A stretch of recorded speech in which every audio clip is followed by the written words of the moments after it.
Magandang umaga po sa ating lahat at ang aking morning devotions today ay magbasa po siya sa mga awit, ang dalawang uri ng pamumuhay.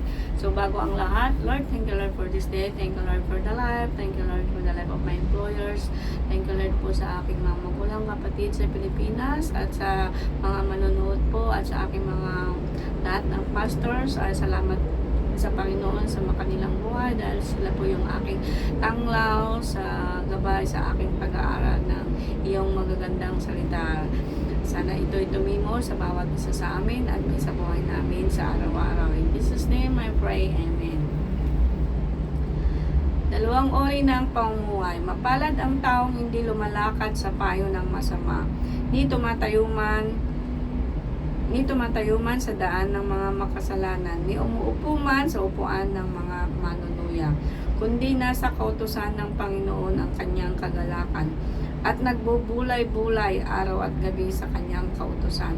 Siya isang punong kahoy na itinanim sa tabi ng agos ng tubig na nagbubunga ng kanyang kapanahunan. Ang kanyang dahon naman ay hindi nalalanta. Sa lahat ng kanyang ginagawa ay nagtatagumpay siya. Ang masama ay hindi gayon, kundi parang ipang itinataboy ng hangin. Kaya't ang masama ay hindi tatayo sa hukuman, ni sa kapulungan ng matuwid ang makasalanan. Sapagkat ang lakad ng matuwid, ang Panginoon ang nakakaalam, ngunit mapapahamak ang lakad ng makasalanan.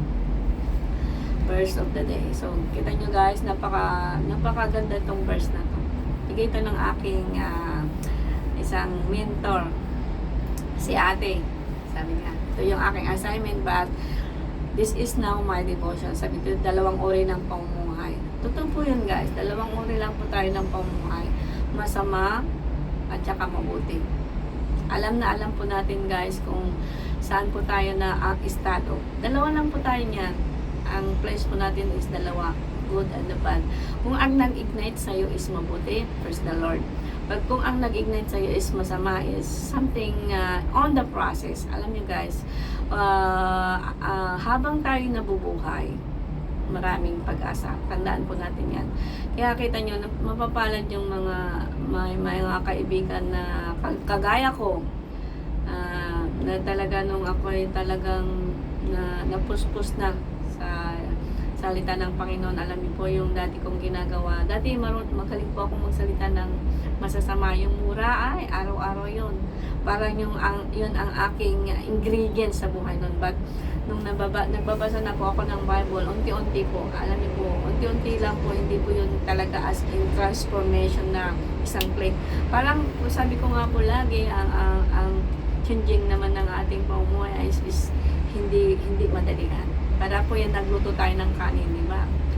Bago maging kanin yun, nanggaling muna sa lilinisan muna lahat yung tataniman, di ba? Ganon din po ang spiritual. So, dito na po tayo. Mapalad ang taong hindi lumalakad sa payo ng makasalanan, ni tumatayo man sa daan ng mga makasalanan, ni umuupo man sa upuan ng mga manunod. Totoo po yun. It doesn't matter, wala kang kaibigan. You stand firm in the God's way, kasi at the end of the day they are realized na ang tama ay tama. Hindi po ganoon kasi ang Panginoon. Hindi po pwede sa Panginoon yung okay lang. Ang sa Panginoon po is tama, mali is mali, diba? Kundi nasa kautusan ng Panginoon ang kanyang kagalakan at nabubulbulay siya araw at gabi.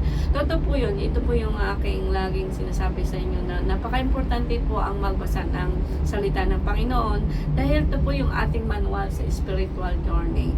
Yung mga preacher, teaching, at evangelism at iba pa pong nagtuturo, they are only a bonuses.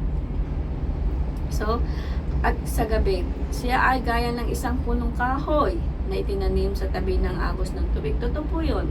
Pag ikay nataniman, parang ikay isang puno na punong itinanim sa tabi ng agos ng tubig. Alam niyo po yung agos ng tubig, ito po yung salita ng Panginoon. The more na nagbabasa ka po ng salita ng Panginoon, lalo pong lumalalim ang iyong kaalaman at lalong lumalawak ang iyong interpreter, kasi po ang salita ng Panginoon po ay bigla na lang po yan na nare-reveal sa iyo dahil po binabasa mo yan. at nagbubunga ng kanyang kapanahunan at ang kanyang dahon na may hindi nalalanta. Alam niyo po yung bunga, kahit saan po siya pumunta. Na kung maaalala niyo po, kung isa ka po kayo, saan kayo dalhin ng Panginoon, ang ibinibigay niyo is for God's glory. Yun po yung sinasabing bunga, kahit saan mapunta ito. Ang kanyang dahon na may hindi nalalanta. Ibig sabihin, kahit anong gawin niya, hindi talaga nalalanta. Kasi nga, ibig sabihin yung hindi nalalanta, kunwari, may problema ka, kapatid. Masaya ka pa rin, diba? Kasi nga, ang nananahan sa iyo ay spirit ng Panginoon. Alam niyo po kasi guys, ang Spirit of the Lord is mahinahon. Peaceful po ang Espiritu ng Panginoon na si Jesus Christ. Sabi nga po sa Galatians, di ba, 8 po yung bunga.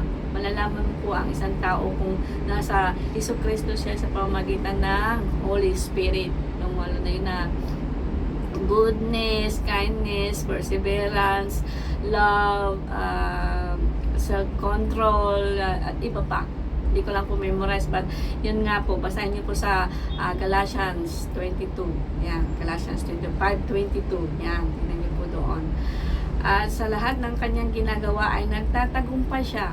Kung isa ka sa nagtatagumpay, but be careful guys, dahil hindi lahat ng tagumpay is nanggagaling sa Panginoon, kasi minsan yung interpreter na ang dami ng pera, ganon, hindi po yun nagbabase ang tagumpay sa dami po ng pera, kundi sa dami ng mabubuting lumalabas o nakikita sa pamumuhay.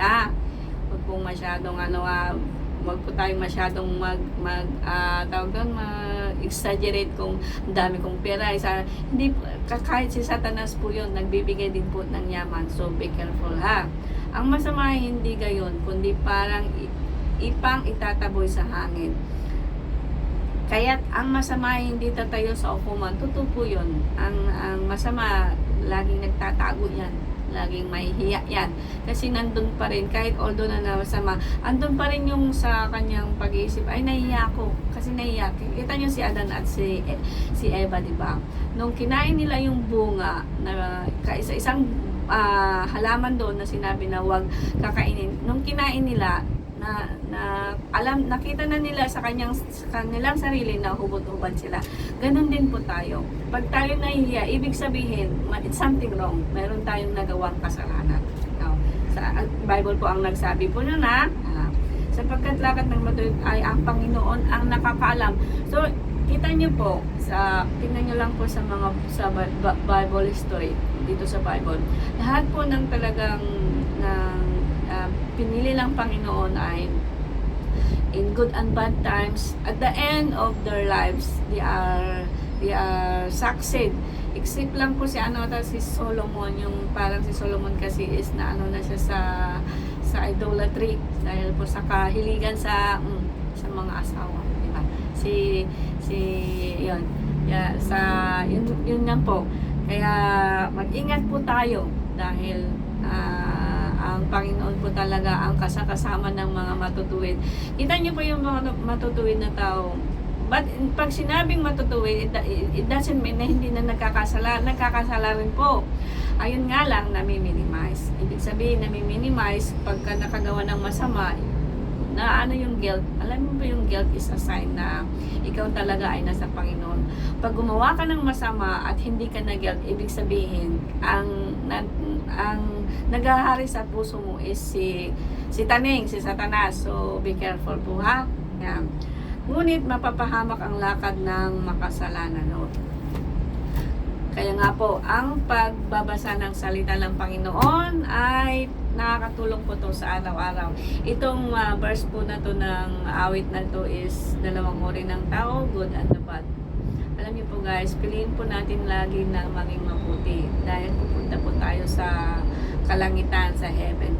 But titingnan po natin, kailangan po tayong mag-repent Ibig sabihin po ng repent, all surrenders, all your weaknesses, yung nagawang kasalanan. Ang pagko-confess po ay magkaiba sa repent. Kasi pag kinonfess mo kasi, sinabi mo lang yung kasalanan mo. Yung repent kasi, repent na yon yung talagang ginawa mo na magbabago ka na. Ha? Yun po ang pagkakaiba ng confess tsaka repent. Pagka sinabi mong confess, sinabi mo lang yung iyong mga nagawang masasamang nagawa. Pag sinabi mo namang repent, siyempre pag repent, talagang gagawin mo po. Yun po ang pagkakaiba nun. Kasi minsan sabi niya, kasi ganito nag-confess ako. Hindi pa rin po yun repent. Ang mahalaga po dun talaga is repent in action po ha. Hindi po yung salita.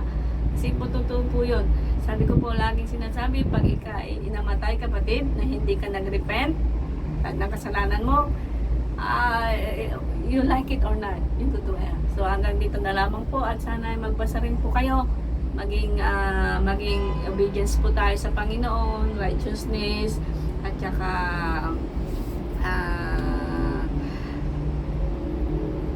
at marami pang ibang mabubuti ha.